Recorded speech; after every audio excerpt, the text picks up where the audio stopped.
Are here on the rec yard talking about prison pen pals. I'm Marcy Marie. I'm the Tooch. I'm Toochie. Hey, Tunchi. So, prison pen pals. Did you have pen Oh pals? boy. I didn't. I had one pen pal. I feel like I'm not as savvy on this topic because I don't have a lot of personal experience. I just know what I saw going on around me. I had one pen pal. A little lady from my granny's church wrote me, and she we wrote back and forth about Jesus and shopping and everything in between. And so that's really my only experience with prison pen pals. What about you, Tunchi? Oh well, you Let's know, jump right in. let's jump right in, and everybody will hear from Mr. Jesse Rawson later. He was so sweet and generous and gave us his thoughts, and then later, hopefully, another guest who will describe her experience. Yes, I did. I had, the first 10 years I was locked up, I did not. I didn't have any pen pals. It was really just me writing my parents and one other friend. But the second time, I had somebody that decided for my birthday she was going to put me on a prison pen pal site, and I said, "Well, I've never done this before," because most of the time, Marcy, we both know that women, yeah, maybe men too, but women have pen pals. Ugh, I hate to say it, but the term for them was a trick. So a lot of times women wrote men as pen pals because we're not paid for our labor and we don't have any way to have income other than what the money people put into our account, because we have to buy everything. State provides very little. So that these men were like sugar daddies or tricks, and some were very good to their pen pals. Some were very, you can hear them in the visitation room, not so kind to them. Um, but it was one of those types of relationships. So I was like, I don't know. She goes, no, you can just put on there that you're only looking for friends and female friends. Because everybody knows that I'm the big lesbian, right? So I don't want a bunch of men writing me. And I put on my ad, no men. I do not want to write men. And it essentially said I like cats and Dr. Pepper and coffee.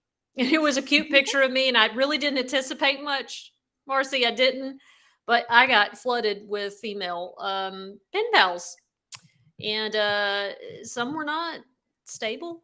I had two that made it. I had two that made it with me through the whole 10 years at Mountain View, and a bit later on afterwards, after I got released. So I'll just start with that and we'll see where the conversation goes.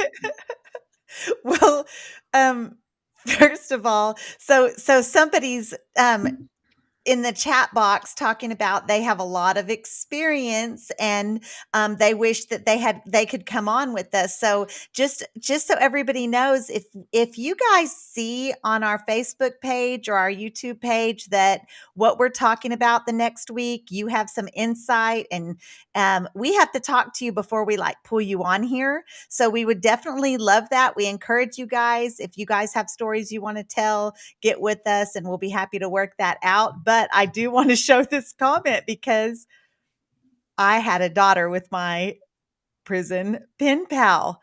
So it happens. There are relationships that form and thrive even after. Not Even very many that I know of. well, we do know of someone that, yeah, she married her prison pen pal. He reached out to her, and about 2 years before she was released, she got out. They got married, and she moved to Germany. And he's a wonderful human being. Not a weirdo or anything. It worked out very well. She's happy. She has a new life. Sometimes it doesn't go so well though. And yeah, she's happy and we're happy for her. We're seeing what a great relationship it is. So for sure, I feel like on the positive kind of side of things, it might be a good time to hear Jesse's thoughts on Yeah. this. So we have TikTok superstar, which is not how he would want me to introduce him.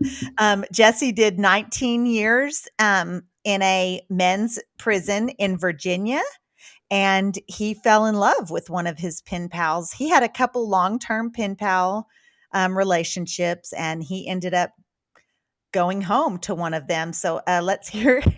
I think I can play it with us still hanging out. We'll see how it See, goes. we're getting fancy with this. We're We learning. are getting fancy. Nope. Oh, not only did it not play it, it kicked his video off. Well, Yeah. Well, we could talk about something else while maybe I could just pull the video up. Guys, this is ridiculous. I had it ready to go. And do you know, Tunchi, I practiced playing it. I know, And I don't honey. know if it was I bet it was because it was 3 of us, maybe. And I have the screen for 2. I'm not sure. You're going to try it again? Well, I have to pull it up, so it's gonna Okay. take a minute. We should just Okay. So I'll discuss something else in terms of pen pals. Um, you know, I didn't see many women who wrote other women in like in pen pal capacities, like, hey, I found you on a pen pal site and I thought I'd write you. Just very few. And I was one of few people that I knew that happened to. But there was a lot, like you said. I have a pen pal from my grandma's church. Like there were a lot of pen pals that were ministry based or church volunteers. I knew a lot of people that were pen pals in that capacity. But the main crux of our conversation tonight is, well, is what does it look like when that turns into a relationship? Because it so does. I feel like maybe I got it, and what I'm gonna do is close us out and play him so it doesn't do that to us again. So bye-bye, Tunchi. Let's see. I was locked up for 19 years, and I had a few pen pal relationships. Things that started out as just people writing and being friends, it developed into more. And I remember my last relationship, the most serious relationship of my life. She was fascinated by this. She said, like, how do people have these relationships? Like, how do you know somebody's more than just a friend? I mean, you can't have sex. Like, you can't do things together. You're not going out to dinner together. And I was like, oh, you know. And I remember about a month later, she was like, oh my God, you do know. And what it was for me was feeling isolated and cut off and not connected. So then being able to find someone I could be connected to and I could share with and would share with me and create this incredible emotional intimacy. And by not being able to do things together, by not being able to cohabitate, I had to learn to vocalize and verbalize everything, and other people did too. And that lent itself to this emotional vulnerability that often doesn't exist in the world. Because we meet and go on a date and do things, we don't really have to open up. We can just do things together. We can share space, we can be, physically intimate, but that's not the same thing as emotional intimacy. So having the opportunity to really connect with people and really make, bonds, really find out who someone is and find out the way we kind of fit together has been amazing. And then in the last relationship, the one that unfortunately ended this past November, that got to transition into 3D because we were together for about 8 months before I was released. About 6 months, let's be fair. So all of a sudden, I had an hour and a half's notice. I woke up that morning with 10 years left of my sentence. In an hour and a half, from 2 o'clock to 3:30, they told me, Mr. Crossan, you're going home today. And so this relationship that had been entirely virtual because it was during COVID and there were no visits, like we had a few video calls, which was kind of cool. We had talked on the phone, but we had never been in the same room together. All of a sudden, we're like in the same space together. I remember I met her in the driveway of the prison, or the driveway of the cornfield next to the prison. And it was like, this person is in 3D, but it's the little details you don't think about. Like, I didn't know how big she was. Like, I didn't know how tall or short she was. I'd seen her face, I'd seen a picture of her, but I didn't actually have an idea of like who she was in space. And it was awkward. It was like, is this gonna be weird? But at the same time, it wasn't awkward because there was a trust and there was an intimacy there that defied that. And we had been worried because people always told us, oh, well, things could be different. And I remember our first video visit was incredibly jarring empowering and it didn't feel comfortable. So we were like, hey, if we get in our heads about this, like we may never go through it. We may decide that we're not going to go in the other direction. So we committed like, hey, we're going to explore this. Like whether it's awkward or funny or weird, we're just going to do this because the only way we're going to know is to get through it. And it translated really well. Not only did we have emotional intimacy, not only were we connected intellectually, we had great physical chemistry. And we didn't know if that would be the case, but it was.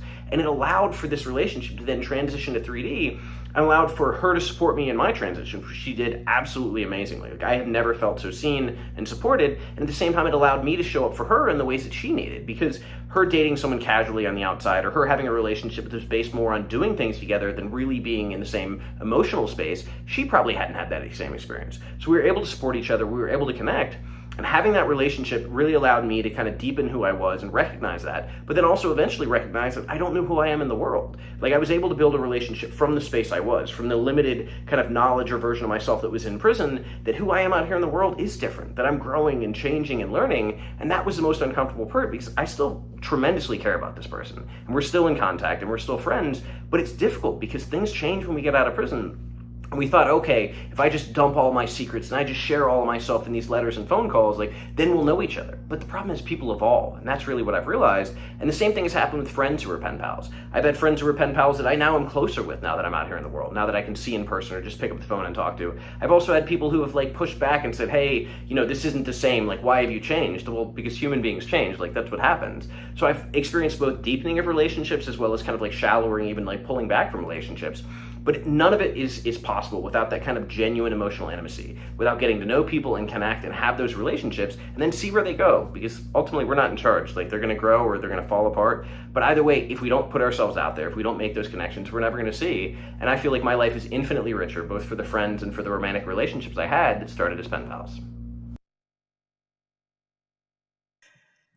Oh my.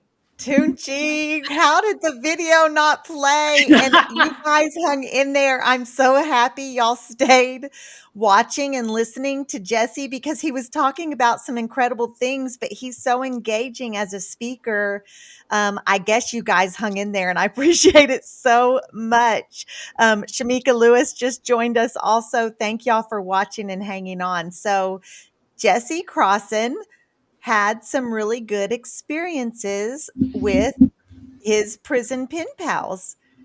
It was in He was pretty encouraging, but I'll say this, as a person in general, he's he's a pretty good guy. He's a pretty honest guy who cares a lot about other people's feelings. And I think that's not always the case with people and prison pen pal situations.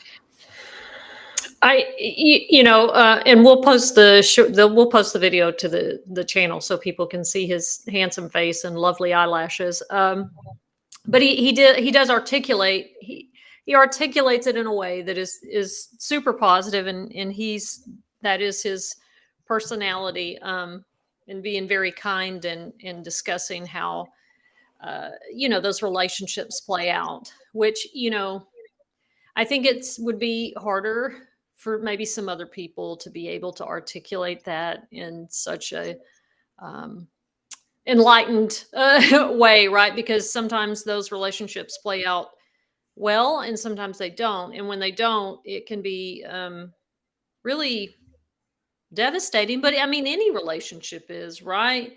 But I think for those of us that have been locked up a long time, and he does talk about, like, here's this person that you're sharing these intense letters with, back and forth pages. It turns into years, and maybe you're not at a place where they come to visit, or especially back in the day, we didn't have video visitation or even the phone. So all you've got are these letters, and that can get really emotionally intense, and you have this vision of a person, you have this idea of a person, and right, they create this version of you, and that may not be the reality when you actually get out and meet one another. Marcy, I had a friend of mine that he it wasn't a prison pen pal, but it was kind of comparable, and it was what we talked about last week, which was staff relationships. but he had this, through writing letters to each other. They were never really in real contact because she just wasn't on his wing a lot. And he goes, "Hey, I want you to drop me off at the restaurant by the mall because I'm going to meet her in person for the first time." And I was like, he was like, "I've seen her, but this is in real life." I said, "Okay." Marcy tells me, "Just wait outside, okay? Because if it goes bad, I'm just leaving." And it wasn't 10 minutes later, he comes right back out of the restaurant. We were at Cheddar's and he got in the car. I said, "What happened?" He said, "I just took one look at her and she said hi. And I thought to myself, this is not what I created in my head. I'm just going to excuse me. I was polite. I said, I just wanted to stop by," and we left. And he was just devastated. Just in that interaction, he was like, "Yeah, this is not like that was a total fantasy that I had in my Well, head." have you ever read a book that you just really loved and then you watch the movie? The characters they never live up to the character that you have made in your head. And I don't just mean physical appearance. I mean personality, all of that, all of those things that can't quite come across on paper. Right. Yeah. Well, and there's let's no, you just said you had the little older lady that from the church volunteer that wrote. And I think it's important when, people on the inside have people to communicate with. And I used to say that, like, that's what's going to help me survive this, is having constant contact with the outside world. It gives you something to look forward to. You're able to escape. And I remember one of my pen pals, she was married, and she wrote me, and she would tell me about her day, and she would send me books, and um, she was really supportive. But the other pen pal, it was much closer. It was really, I felt like they were really intense. Not, I don't mean intense in a bad way, but like really deep. Like, this was a really, like, you don't write somebody, personal letters, pages, for months and years and not develop some type of um, intimacy. I guess that's the right word to use. It's really hard, like you said. That's a good analogy. Like, yeah, I've created this in my head, and then I go see the movie, and it's like, damn. Not that it's disappointing. I don't want to say that either. It's not that it's disappointing. It's just really different. And there comes a lot of complications with real life, I guess is what I'm saying. Now, I had a roommate that when she ended up going home to one of her pen pals, but Mhm. I'll start with she had several pen pals that she led to believe they were going to have a life together outside of prison. And I mean, I think that that can be a pretty scary situation, but she was actively writing and calling several different men. And she did, like I said, she did actually end up going home to one, and I got letters from her afterwards, and for only a few months. I have no idea where that relationship went, but that for sure happens too. So that's something we definitely should touch on. Is it safe? People ask me all the time. I want to write somebody, and they're maybe not talking about looking for a relationship. They're talking about offering exactly what you were saying: friendship, companionship, encouragement. And so what do you say to those people when they're asking, is it safe to write somebody in prison? Well, I see it. The really unsafe part is for us. All the problems I've ever heard with pen pals turning into real world relationships have always been, for the women we know, has always been to the detriment of the woman.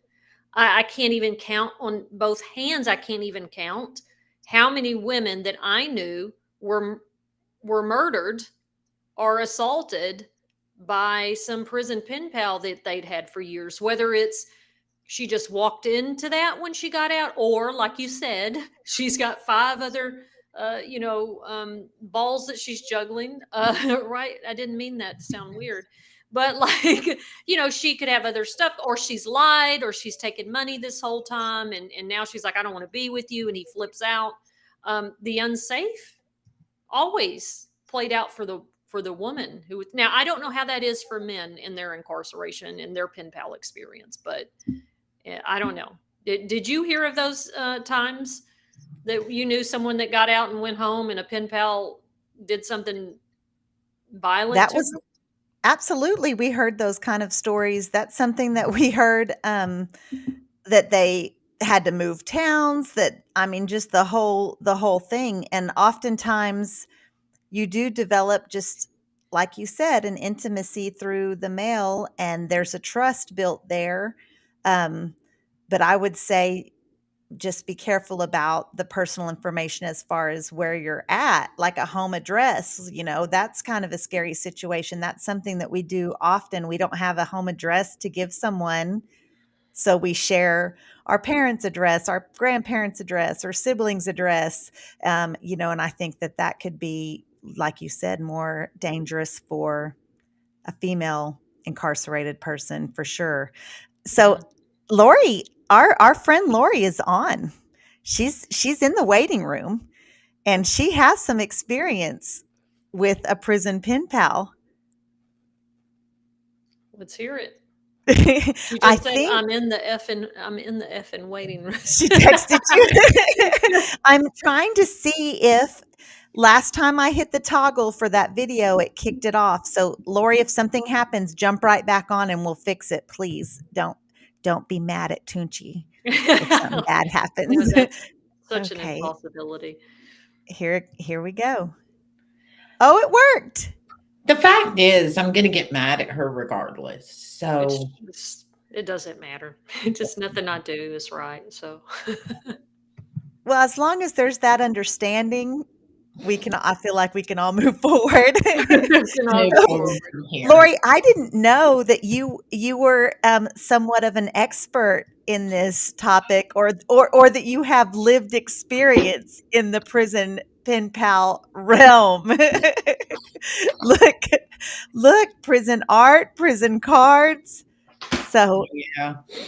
so tell us about it. First, tell us how, like at the beginning, tell us how you became a pen pal to someone who was incarcerated.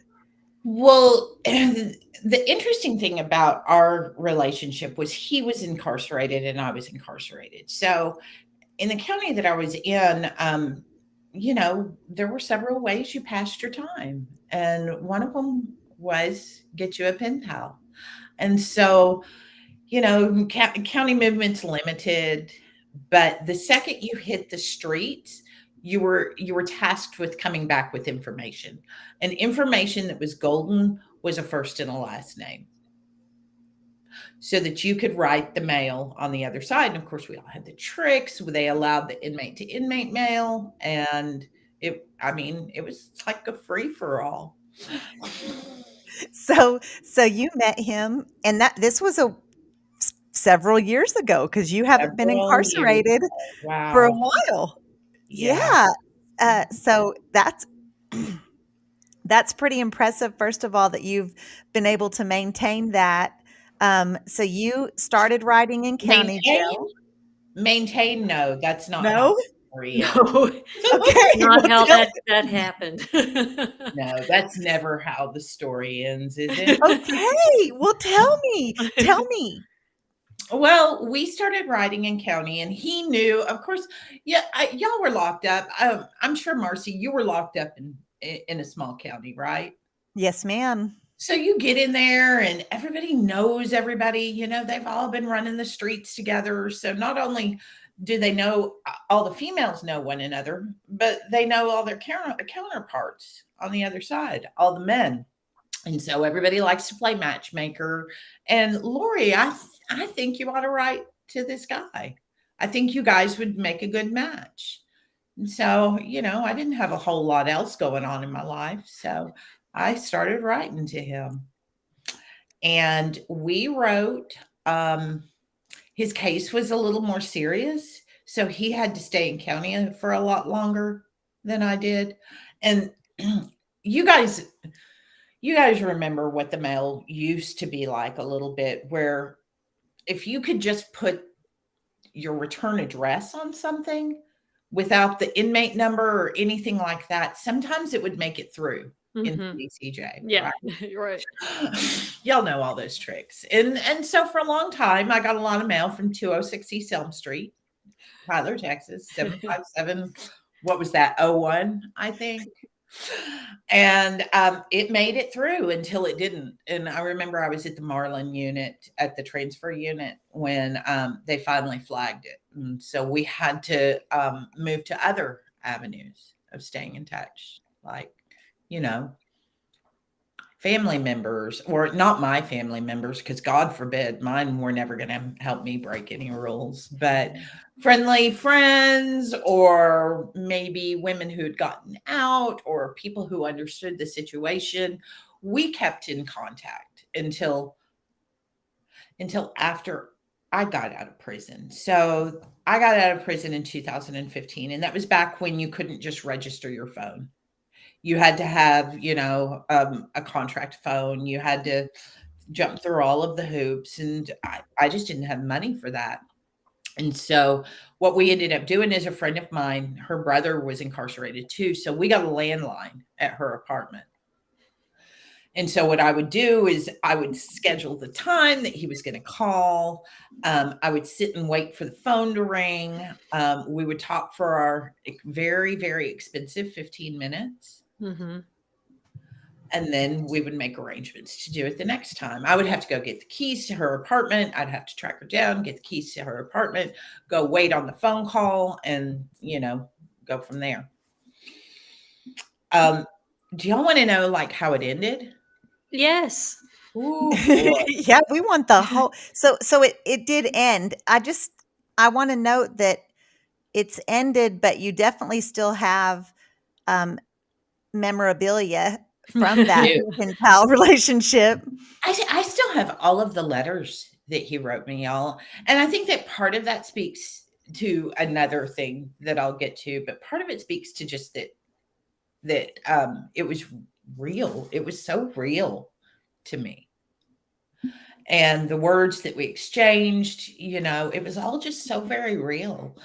And so I got real busy. I was at transitional housing. We were expected to do a lot of volunteering. We had this really big garage sale. We had to work, our day jobs, and then work afterwards to get ready for this garage sale. And I missed 2 phone calls. And he wrote to me and basically tried to check me. He was mad. He was He mad was you mad. didn't answer the phone.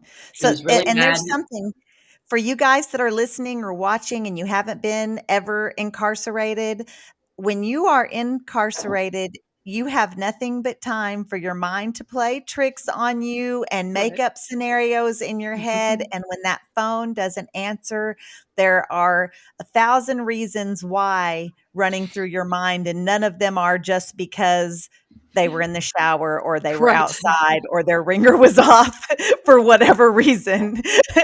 They're all ridiculous, crazy reasons. So I can Somebody imagine. So died. Yeah. I right, he was fired relapsed. up.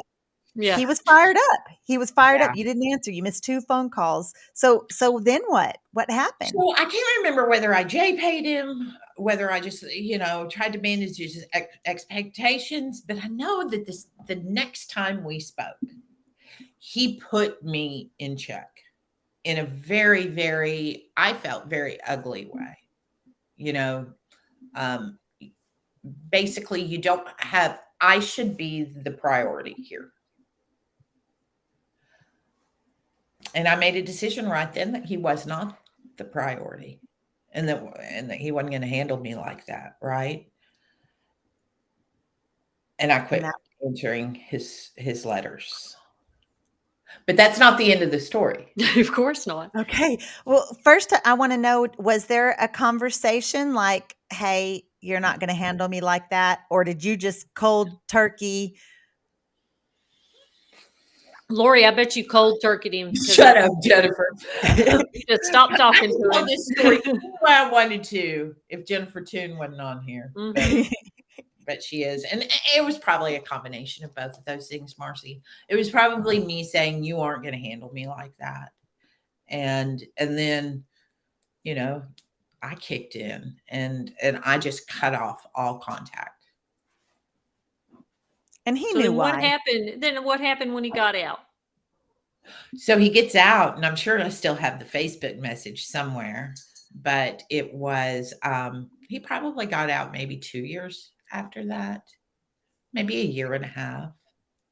And I got a message request on Facebook, and it was him, and he was out, and he is living in Savannah, Georgia, and that's where he paroled to. And thanked me for all that I did for him. I, got all of his pictures off of his old Facebook account. I did, send him some money. We did the writing, all that stuff. I communicated with his sister some for him, and we picked right back up, I guess, kind of Tell us on the about the telephone. first meeting then. Okay, on the telephone. On the telephone, because he was in Savannah. Okay. But somewhere in there along the way, he got married.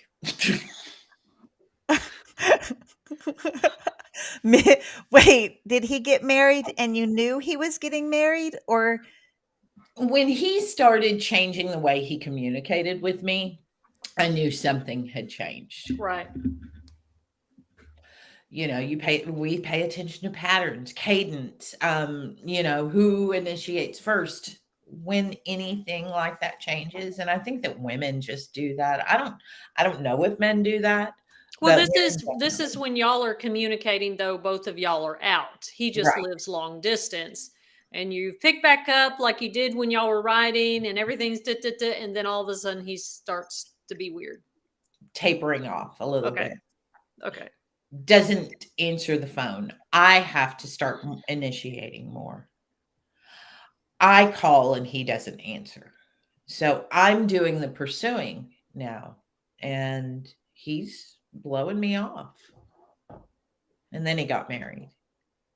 But, we were Facebook friends at the time. And so I started seeing little indicators. He was careful about what he put on Facebook. But, women know, and we look and we examine. And did you know that you can post something on Facebook and exclude a certain page from seeing that post? Yes. That's Facebook they're setting us up. They're setting us up. They are setting us up. So that was the end of the prison pen pal so romance. we're still Facebook friends. I'm not sure if I should say this. Should I say Say this? He it. Just do hasn't it. posted in a long time, so I'm not sure what's going on with him. He had some medical problems, and really, y'all, I just came and it's so difficult to express how well I knew him, and yet I didn't know him at all at the same time. I love how you said that, and I love how you shared with us that you saved all of the letters because they did mean something to you, and that was a relationship. It was something that you definitely, grow close to a person through letters, and Jason's saying that too. He has letters that he's had for years, and so I can imagine that I don't know how that would be. Like I said, I didn't have one. I know someone else that has had some pretty intense, long-term prison relationships, and she's here with us tonight, Tunchi. Oh, well, I was like, who else? well, I think of everybody that can understand the things that I go through emotionally. I have a hard time with relationships anyway. We all know that. But Lori has always understood because the simple answer for some people is, oh, Jennifer, this person, they wrote you some letters in prison. Okay. So what? It's not like it was, I'm like, no, you don't understand what those letters meant to me. Like I can just think of them and cry because they were that important to me. Um, because it was, it was real. It was real to me. It's still real to me. And when Jesse was talking about, you get out and you meet somebody that you met through letters, and to get them to know them in person and have that dynamic change or not be what you thought it was. Or I have had a hard time. I have struggled deeply with that. It's just unless you experience that, and I'm not talking about the pen pals that are looking for tricks or sugar daddies, to make it, because women have to survive, and not really even relationships that were predominantly romantic. This started off as friendship, intense, deep friendship, and turned into something else, and then may not ever be anything again. I mean, I have a hard time letting that go because of what it meant to me for the worst years of my life. Yes, absolutely. It's the things that got you through. And this is what I told Jennifer on the phone the other night. It was something that completely belonged to you. You didn't have to share it with anyone. You get the mail at mail call. You're sharing so much intimacy, even and the physical is off the table. And so you're sharing all of this emotional intimacy. Yeah, right. Because there is no, obviously, there's no physical contact in pretty much those years that I had pen pals. One in particular, it wasn't even like that. You know what I mean? It was just, for me, deeply intimate. And when I'd get my letters, I'd always say, if I had, because she wrote me a lot, she wrote me pages. You know what I mean? And so I would hold my finger at the back of the page. That way, when I flipped them, I would know, okay, I've got 2 pages left. Okay, let me read this one slowly because I've got 1 page left. Like, that is how much I would cherish those letters, and they meant everything to me. And again, going back to what Jesse said, is to feel that relationship outside of that. And it goes for the other person too. Like, Mhm. and it doesn't mean that you're not the person I thought you were. It just means that you are a lot more intricate and complex and confusing than I thought. Well, so Lori felt it from both sides, right? She felt it from writing while she was incarcerated, and she felt it getting mail as a free person in the free world. And so can you talk about what that so we know, us 3 and anybody else that's been incarcerated knows what mail call means in prison anyway, period. Any mail. And so then when it's something that where you are having feelings for someone and you are in some sort of relationship, it's even more so, right? And so what is mail call, or going to the mailbox, or getting mail in the free world from your incarcerated loved one? How does that feel? So at the beginning, it was still a lot like I was in prison. And so I have to frame that and say I was at transitional housing, and this was faith-based transitional housing. And so we had rules. And those rules were and a lot of those rules were around relationships. So there was while he could write me, I had to be the one to catch the mail. And so there was still a little bit of adrenaline involved, and I was still surrounded by women, and in a very safe and structured place where it was still a little bit of the same, right? And as I grew up in that program, then I was given permission to write. And while it was still very special to hear from him, it wasn't the same. And what an interesting question to ask, Marcy, because I've never really thought about that. It felt more like, even though I was excited to hear from him, there was still a little bit of obligation that came with that. Mm. The obligation to write him back immediately and try to match that same level of intimacy, even though the world was moving and it was moving quickly around me. And there's for sure something to be said for that. Anybody that you guys that are watching and listening, we appreciate y'all for hanging out for sure. So any of you that have not been incarcerated, when you are incarcerated, the concept of how fast time moves and how many free world obligations are in a person's day, they're lost on us. When we're in there, we have so much free time.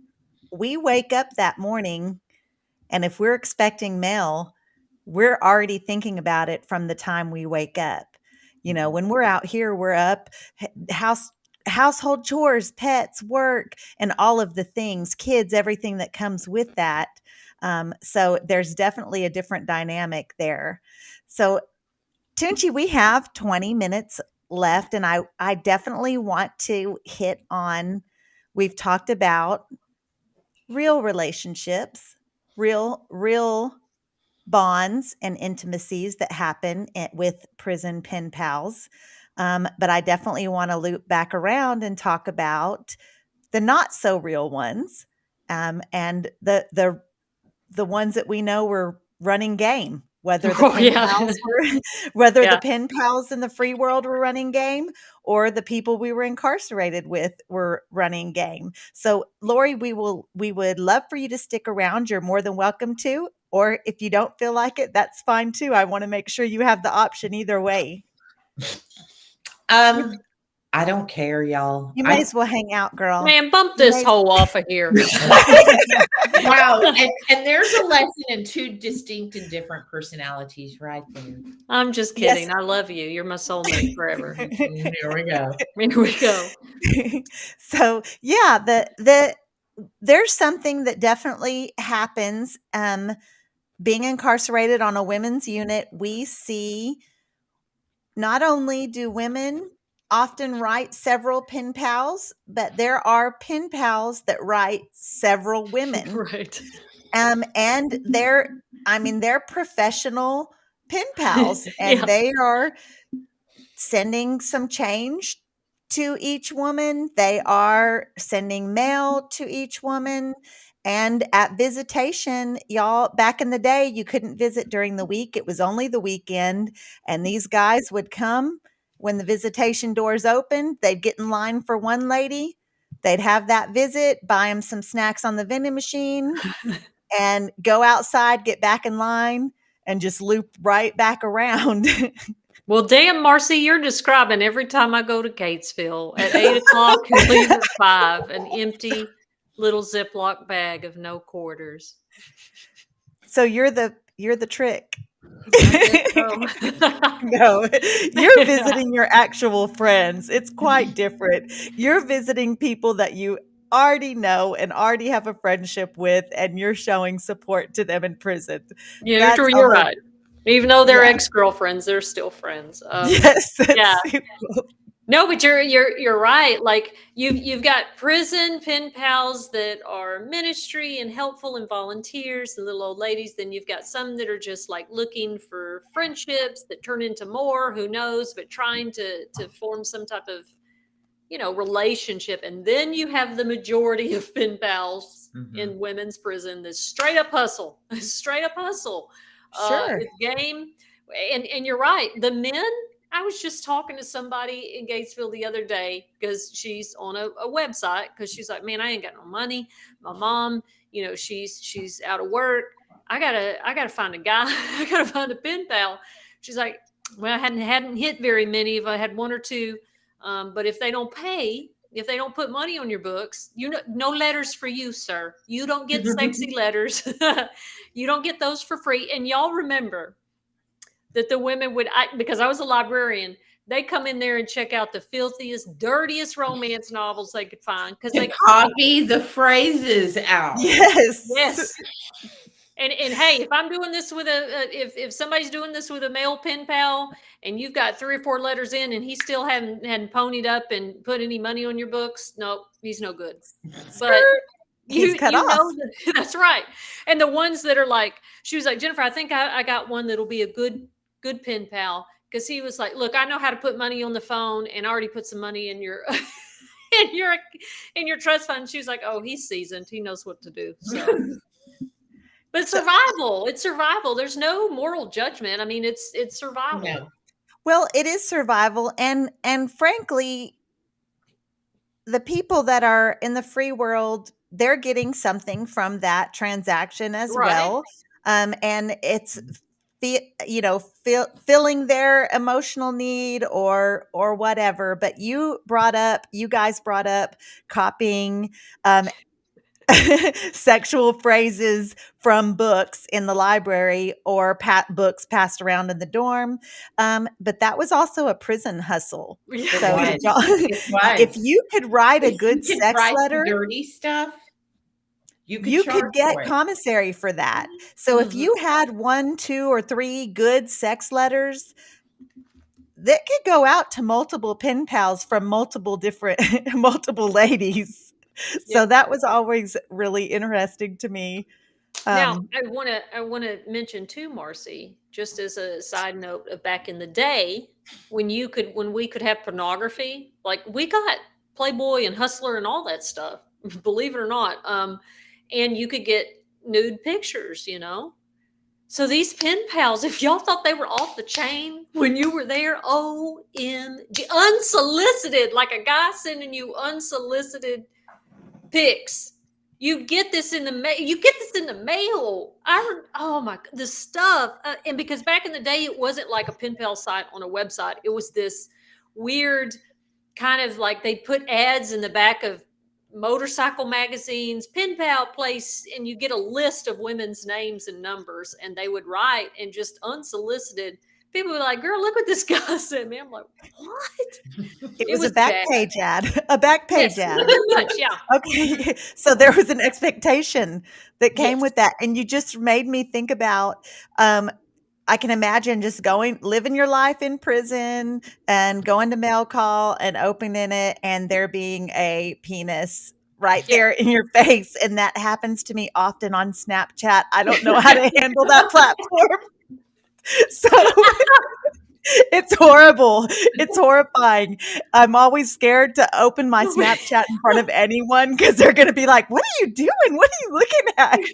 But I don't know why people think that that's where okay. There's a will, there's a way, right? Absolutely. Absolutely. It's progressed a little bit. So, well, in some of these pen pals too, like, and some of I don't know why the chat on the side, Marcy, that we're looking at doesn't have people's names on it, but I'm looking at all the people that I know that are watching this, and they're old school, and they know that these guys would do this. And then I think I told you that time that my friend, finally put her pen pal on her visitation list. And he was strange. He would ask for very strange letters. And she was like, girl, she was indigent, and y'all know being indigent in prison is horrible. It's you have nothing to look forward to. You barely exist there. It's a horrid, depressing experience. So you got to do what you got to do. And Jennifer, just so people don't judge, tell them what you get in Texas prison. If you're indigent, what does the state provide? The state provides you a roll of toilet paper, 7 little slivers of soap, tooth powder, a little tiny toothbrush that is that big, 24 pads, 7 tampons, and a little black comb. That's yes, and the comb. That's it. No deodorant, guys. No shampoo. God forbid lotion. God forbid you want real toothpaste. None of that. So before you guys start judging what people have to do while you're incarcerated to survive, think about that. Yeah, and the food and commissary is necessary. It's not just for treats and snacks.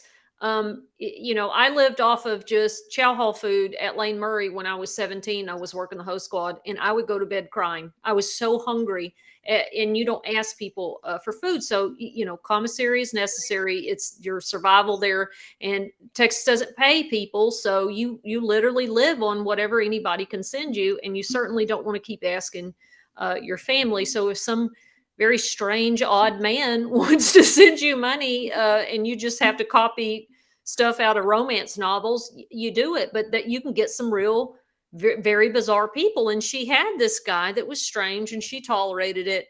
And she was like, "Well, I'm putting him on a visitation list." She left, girl. She was back 25 minutes later. I said, "What happened? Did they called you out? He's here." She goes, "Girl, I walked in there. I sat down. He started talking. I said, I need to go to the bathroom." She goes, "I just told the officer I'm ready to go." I said, "You just left him there?" She goes, "I did, Jennifer. He was so scary. He scared me so badly. I just left."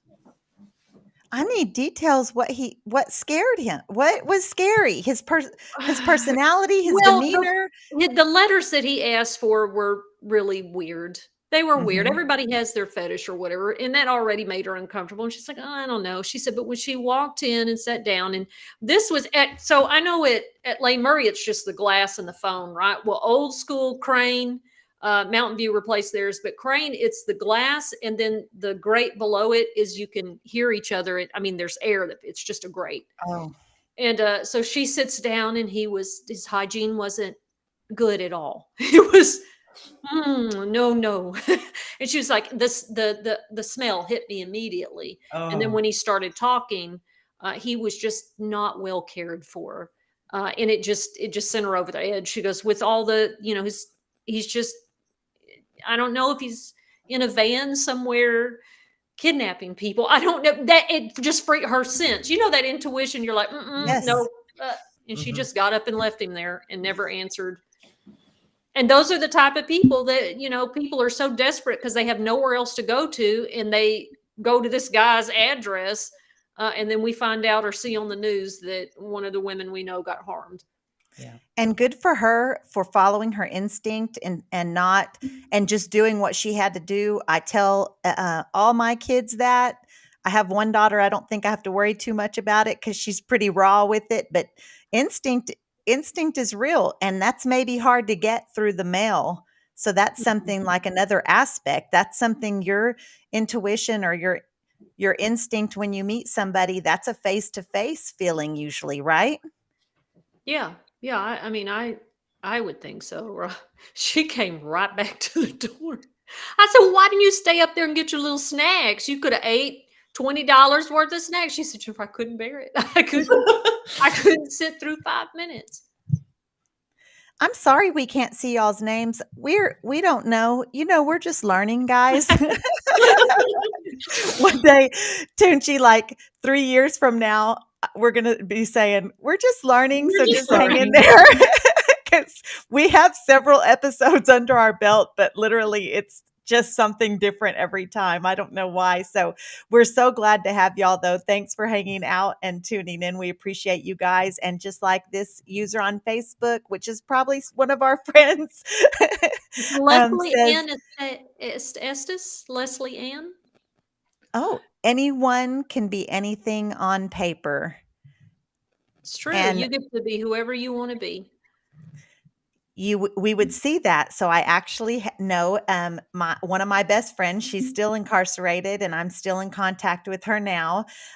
It was so I've been home almost 2 years. Well, she was writing a pen pal, and he was promising the world. He was talking about his big job. He was talking about his big house. He was Thought you were going talking to say about something his else. car. And so I'm coming out, and she's like, "We got to find him, find him on Facebook for me, find him on Facebook." And she wanted to know, like, she thought he was probably married or in a relationship. Like, she wanted that kind of dirt. She did not want the I'm living in not in my own big house, but roommates with several people, and you know what I mean? It was a completely different story he was throwing at her, and I'm not sure where. Maybe he thought he'd be rich by the time she got out. I don't I know. don't think there's a lot of long-term thinking that goes into that stuff. Well, hey, I do want to say this. When I was writing my pen pal, I was like, hey, I tried to be me as much as I could, although later on it's like, well, you presented yourself to be somebody that was this, this or that. And I'm like, well, I don't feel like I did. I said from the gate that I like Star Wars and Britney Spears. And like, I'm not a hardcore, like what you would envision as a, I don't know what you'd envision somebody being in prison. But I do remember, I am very cautious, very protective of my first charge. You both know that.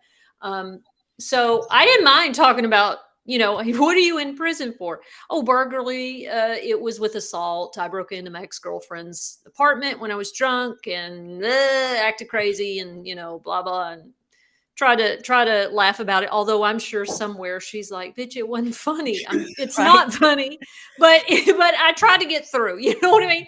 So I felt like that was a safe thing to tell the new pen pal that I was desperately trying to impress because she was hot and interesting. I kept reading it thinking, is this, I'm getting cat. And I told her later, I always felt like I was getting catfish, that she was some overweight man in his mom's basement that was a weirdo, and it's like, you're just using this pretty girl's picture. But so I said, the burglar or whatever, and so then she was like, oh, okay, great. In the next letter she was like, well, you mean like also the, and I was like, oh, she already looked it up. Well, I didn't know that you'd looked it up. I didn't think that you could see that one. And yes, that's correct.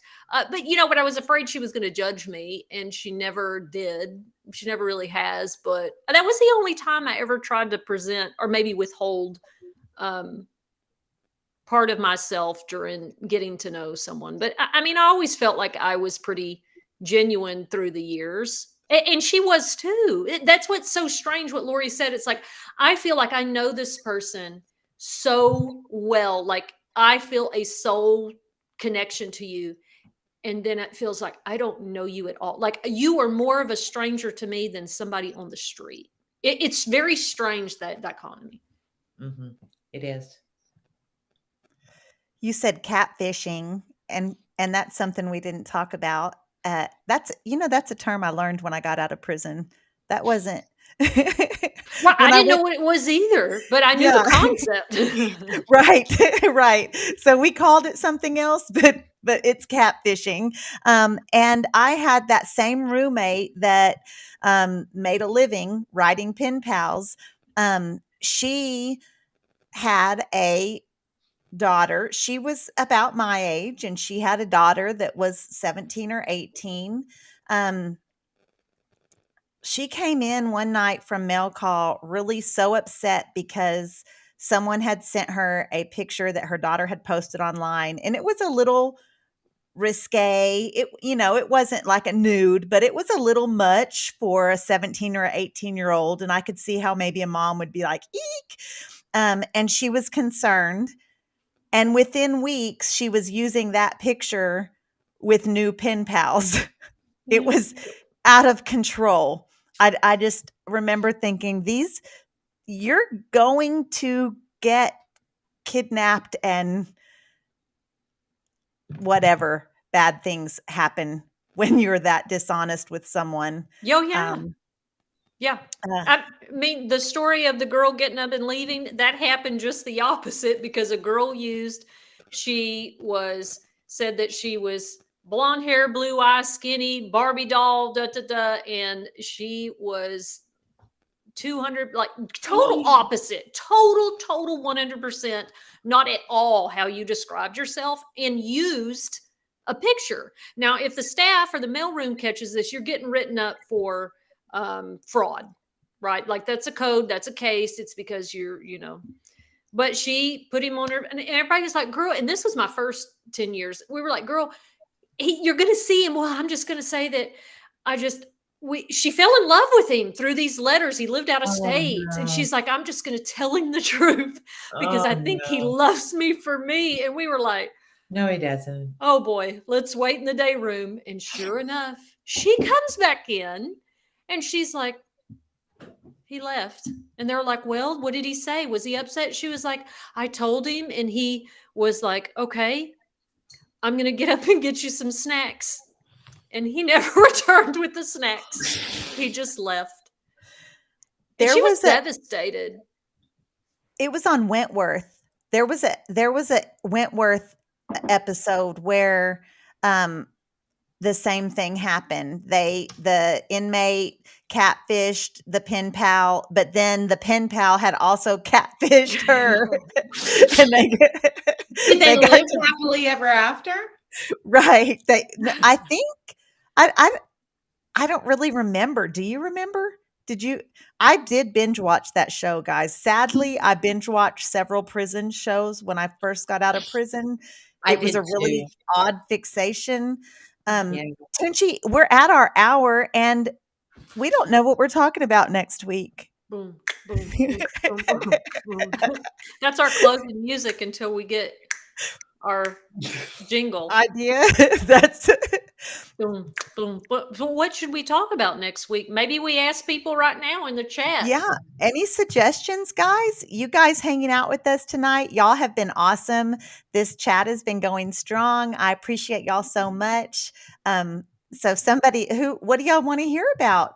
And we Yeah, should have let's done this. We should have asked this like some minutes ago. right? They're like, really? Well, I mean, let's face it, all of us have been super busy with session. Texas legislative session is happening. We have a bill being heard tomorrow. So Have we've y'all all, written your testimony? yes. Mine, Oh, I Jennifer's just know my lying. I story. didn't So put that. I didn't put that in the Oh, chat. look, there's Lauren. yeah, there here and so we have 2 suggestions, and actually we can just do both of these and decide which one right now we wanna do. So, Lauren says prison pets, and that's a pretty good one. And Hold on. oh, what are we holding on for? I was looking to see who wrote that comment, and it was Leslie. Oh, you can see it on your phone. Yeah, you can see it on my video. I don't So, know why I can't see it in the Leslie says disabilities in the prison system and how they're addressed. So, that's I think that's next week. What do you think, yeah. Tunch? I think so Um, too, because we've got some bills that really kind of hit on that. And we all know working on advocacy, disabilities, and they're like, well, she works at a disability organization. Well, of course I want to talk about it. But it gets left out of the conversation almost all the time.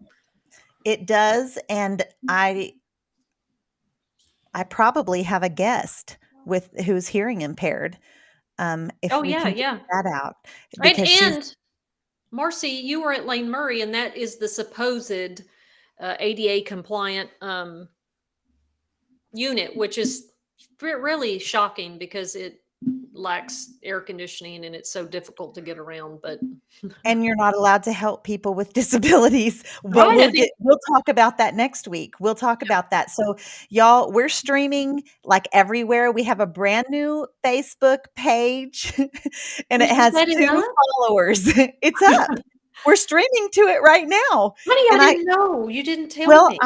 I don't know how you didn't know because I sent it in the group chat. Lori, did you know? Lori knew. I sent it in the group chat today. So, Oh, Tunchi, there it is. I yeah. love it when she Can you just go walks ahead? right Will into you go that. ahead and follow it? And Yeah. because I think it was just me and Lori. You guys follow us on our Wait a Facebook page. minute. Is this you posting this waiting on your co-host? Yes. Yes. Oh, That's our first reel. We have our first Facebook reel, and it's me forever waiting for you to log on to make this awesome production. Trying to eat my spaghetti. I had a long day at the governor's office. I need to tell y'all about, but you Well, have we want to mercy hear on me. about it Have next week, mercy on me. y'all. Tune in. Disabilities in the prison system and how they're addressed. And guys, follow us on YouTube, subscribe to our channel there, Facebook page, everywhere on the Rec Yard. And we will be on the Rec Yard again next week, same time, same place. Any final thoughts? Thanks, y'all, for having me. That's it. Thanks I thought so you were. I much, was waiting for Lori. you to say something crazy, and now I can't come back Now, with anything. But so I come off with something sincere, and you tap out. And shh. it's like that every time. Right. I'm sorry you guys have to be a part of this. I hear it all the time. And until next week, guys, we'll see y'all then.